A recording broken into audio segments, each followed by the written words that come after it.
Olá, sou Gabriel Naro e esse é o Grimório Lúdico, um canal que busca estudar e analisar o game design em suas mais variadas formas. Esse vídeo estreia um novo formato, melhorado e mais embasado. Depois daqueles primeiros, eu recebi alguns feedbacks e resolvi mudar algumas coisas, além de ficar uma semana a mais produzindo cada vídeo, para eles ficarem um pouco mais aprofundados e com uma edição também melhor. Hoje falaremos sobre diegese, um conceito criado na época do teatro grego que evoluiu em uma ferramenta moderna de criação e análise de conteúdos de uma obra. Em jogos, elementos diegéticos bem implementados aumentam a imersão do jogador, fazendo uso da linguagem visual do mundo do jogo e do universo do personagem. Para entender isso melhor, a gente precisa falar um pouco de teatro e da quarta parede. Imagine um teatro visto de cima. Esse teatro possui 3 paredes, uma atrás e 2 laterais. Quando Denis Diderot fala sobre a quarta parede, o que ele descreve é uma barreira imaginária que separa o palco da audiência. Essa parede é transparente de fora para dentro, mas os atores, na interpretação de seus personagens, fingem que não conseguem ver através dela, ignorando a audiência. Quando um personagem interage com a audiência, dizemos que essa é uma quebra da quarta parede. A diegese, portanto, é uma forma de classificar se um elemento do jogo está atrás ou na frente da quarta parede. Se um personagem, uma música ou uma imagem existe dentro do mundo do jogo, dizemos que ele é diegético. Ele pertence ao universo do personagem e está localizado atrás dessa parede. Do contrário, se esse elemento existe apenas no mundo do jogador, ele é considerado não diegético e não existe fisicamente dentro da nossa narrativa principal. Está do outro lado da parede. Ou, se for um menu, uma interface, podemos até dizer que está preso na parede, só que do lado da audiência. Vamos analisar os elementos de alguns jogos e ver onde eles se encaixam nessa classificação diegética. Um dos primeiros jogos que me lembro de terem vários elementos de interface apresentados de forma diegética é o GoldenEye, do Nintendo 64. O relógio do James Bond era uma mistura de menu de pausa com inventário e informações da missão. Informações que são para consumo do jogador, mas o fato do personagem do jogo levantar o braço e reconhecer o menu como algo que ele vê, traz essa característica e torna o uso do menu uma ação do personagem, como andar e atirar. Não é uma ação apenas do jogador. O elemento de interface que mostra a quantidade de tiros, uma das maiores tradições dos FPS, é um elemento totalmente não diegético, mas é necessário para o jogador fazer decisões informadas e ler essa informação de um jeito simples. Os menus do jogo também tentam passar essa sensação diegética. Todas as opções são tematicamente amarradas com essa estética como se fossem arquivos, como se todas as opções fossem diferentes documentos, e onde as fases são algum tipo de vídeo, uma documentação, relatório ou uma memória. Half-Life inovou na narrativa de jogos em primeira pessoa, nunca tirando seu controle sobre o personagem e fazendo com que você, jogador, enxergasse a experiência pelos olhos de Gordon Freeman. Isso é facilmente notado na introdução do jogo, onde apesar de você estar andando em um trilho, você é livre para andar e olhar para onde você quiser. Mas temos outros elementos diegéticos que também compõem essa imersão. No Half-Life, a sua HUD, que mostra a quantidade de vida, munição e armadura, só aparece quando você pega o traje HEV, um traje de segurança para os cientistas que trabalham na Black Mesa. A consequência disso é o reconhecimento dessas informações dentro do mundo do jogo, como se elas estivessem sendo projetadas no capacete desse traje, e seu personagem consegue vê-la, assim como você, jogador. Em Overwatch, temos uma redundância na forma de mostrar a quantidade da munição. Aqui, mantém-se os clássicos números no canto inferior da tela para melhorar a usabilidade para o jogador. Mas as armas de alguns personagens têm algum tipo de display que mostra as mesmas informações, mas para o personagem. A arma do Soldier mostra informações sobre a munição e o cooldown dos mísseis. O bastão da Mercy mostra qual buff está sendo utilizado. A arma do Lúcio também muda conforme o buff. Amarelo para cura, verde para velocidade. A submetralhadora da Sombra mostra a munição e o display da arma. No caso do lança-foguetes da Pharah, Esse feedback diegético é físico. Os foguetes disparados somem do barril. Dá pra ver claramente quando é o último tiro. Esses elementos diegéticos têm duas funções no jogo: criar mais feedback para o jogador e mostrar a personalidade dos heróis.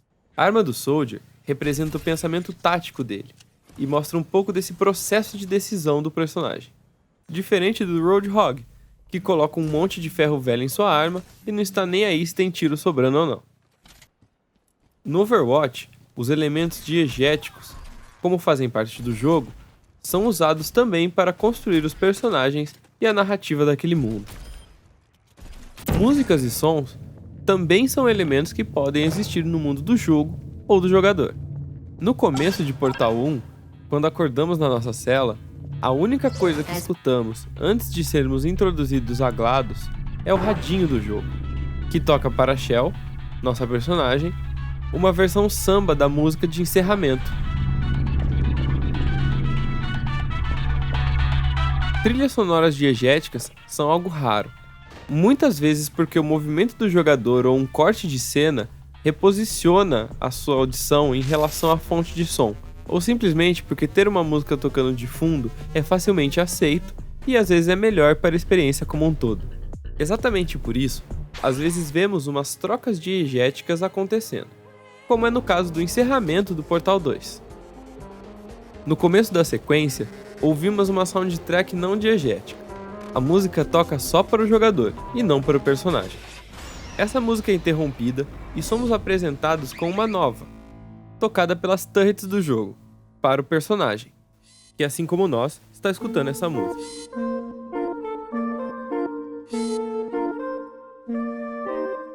Quando o elevador começa a se mover, a música vai ficando mais distante. Se ela é diegética, ela precisa existir no mundo do personagem, e portanto, ela será afetada pelo mundo físico. O ápice dessa parte é quando temos uma ópera de turrets tocando a música completa.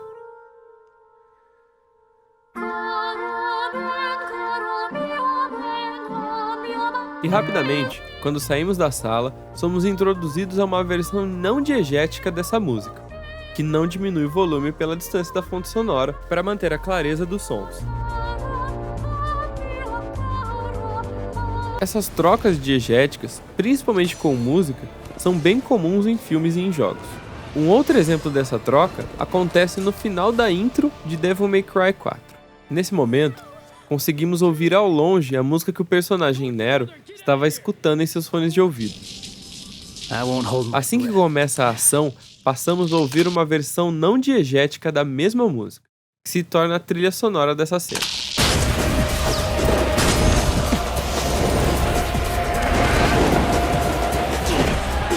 Similar a Half-Life, todas as informações de HUD do No Man's Sky, a carga de suas armas, o estado dos sistemas de vida do traje espacial e as condições climáticas do planeta são todos diegéticos. Eles também são reconhecidos pelo jogo e são, na realidade, projetados no capacete do personagem, tendo até uma voz que reporta alguns estados da roupa para você. Assim que o jogador entrar na nave, os painéis dela são utilizados para dar informações de velocidade, localização e combustível, novamente trazendo essa interface para dentro do universo da nossa narrativa, do nosso jogo. Pop-ups como aqueles de quest e o menu de pause mantêm a estética clássica de menus, não são diegéticos. Em Resident Evil 2, os desenvolvedores tiveram uma ótima ideia para disfarçar a tela de loading, que é naturalmente não diegética. Com uma simples animação de uma porta abrindo, eles esconderam todo o loading e ainda criaram um suspense, pois trazendo esse momento para o mundo dos personagens, o jogador se mantém imerso e ficará ansioso e até com medo para descobrir o que acontece do outro lado da porta, ao invés de ter que ser obrigado a encarar uma tela de loading e ficar pensando o que tem para comer na geladeira ou alguma coisa assim. Outro elemento que eu acho interessante destacar é a animação do personagem quando ele está com pouca vida, que o faz andar mais devagar e com a mão na barriga, em posição de dor mesmo. Uma forma simples de substituir uma barra de vida que seria não diegética colada em algum canto da tela. Por último, uma coisa que eu sempre achei incrível no jogo é o esquema de save point. Em Resident Evil, os saves são diegéticos também, e eles existem dentro do jogo, e na forma de uma máquina de escrever. Uma tinta que você encontra no jogo é usada como uma carga de save, consumida quando você salva, como se o personagem usasse para escrever um relatório do que aconteceu até então. Um ótimo jeito de criar tensão, tirando o poder do jogador de salvar a qualquer momento, de forma diegética e elegante. Firewatch é um dos jogos que mais utiliza diegese para fins narrativos e de imersão. A aplicação que mais se nota e que é mais utilizada no jogo é a forma que o mapa funciona.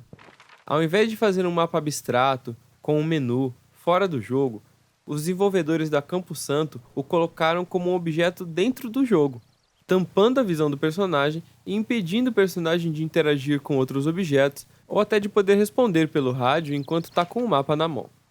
Na outra mão, uma bússola, que transforma o jeito de você se orientar e se mover pela floresta em uma ação diegética, ao mesmo tempo que coloca suas ações em harmonia com o que seu personagem está fazendo, explorando trilhas no meio de uma floresta.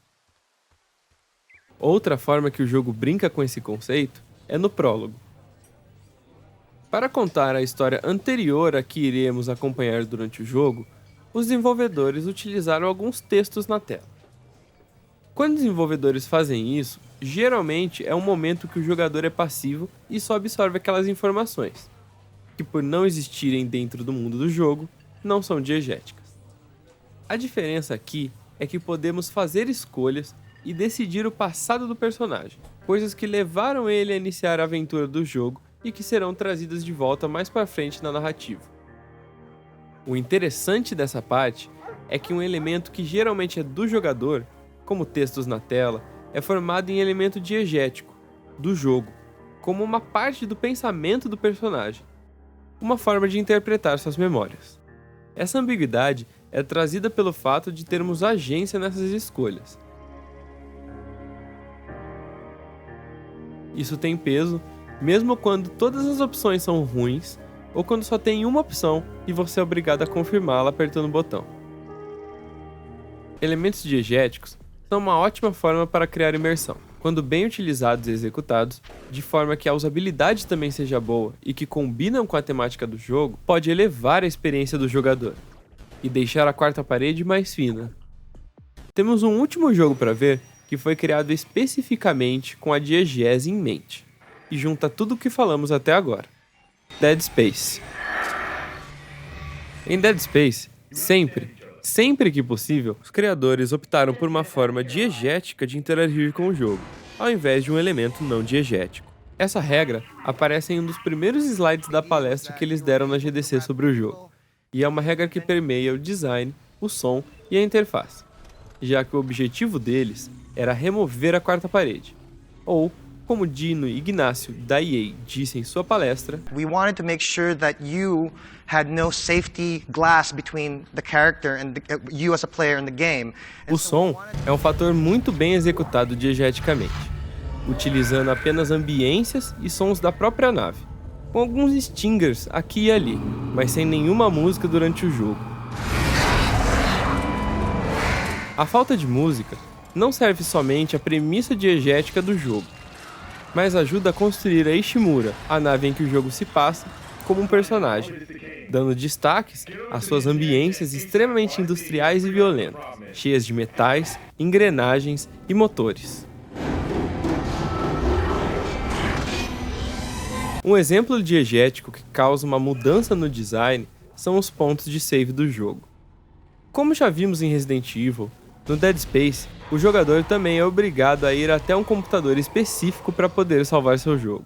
Essa decisão cria alterações no level design, que agora tem que levar em conta o lugar onde esse save vai se encaixar dentro do level, o que altera a dificuldade do jogo, gerando novas demandas para o game design e alterando a experiência resultante.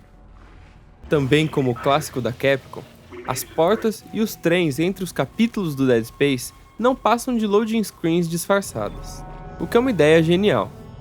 Mas com certeza, o fator mais aparente dessa filosofia do jogo é a sua interface. Todos os elementos que necessitam de uma interface, mapa, menu, inventário e atalhos, é tratado diegeticamente no Dead Space. Na realidade, foi essa necessidade que deu origem ao traje do Isaac, chamado de Rig. É esse traje responsável por projetar os menus na frente do Isaac, mostrando tanto para ele quanto para a gente. Esse objetivo, executado com tanto esmero e competência, resultou em um dos jogos de suspense mais imersivos, onde você raramente sai do personagem, com a carta-parede tão fina que praticamente não existe. A alta qualidade do Dead Space fica aparente também quando lembramos que o jogo estreou uma nova IP e ainda ganhou vários prêmios no ano de seu lançamento. É um jogo que vale a pena rejogar e analisá-lo por essa ótica. Encaminhando para a conclusão, gostaria de trazer um contraponto para esclarecer que diegese não é um sinônimo de qualidade, e é só mais uma ferramenta para analisar o que jogamos e assistimos, e para pensar e se comunicar quando estamos criando nossos próprios jogos. Jogos com sistemas muito complexos e mecânicas menos orientadas à ação em tempo real têm muito a ganhar com interfaces não diegéticas tradicionais, como é o caso do jogo estratégico Europa Universalis e o hit indie FTL, que se passam praticamente todos em uma interface, e ainda assim são jogos completos e muito bons. Jogos em realidade virtual estão tendo bons resultados indo totalmente para o lado diegético. Exemplos disso são o Job Simulator e o brasileiro Cow Milking Simulator, da Imagination. E no final, entre diegético e não diegético, a resposta certa será sempre aquilo que eleva e melhora a experiência do seu jogo.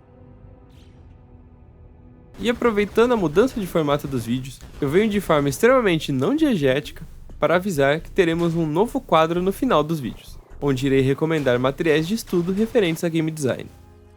A primeira recomendação é o livro Theory of Fun, do Ralph Koster, designer do Ultima Online. É um livro muito bem escrito, que não é técnico e que todo mundo que admira a criação de jogos ou que trabalha com isso vai gostar de ler.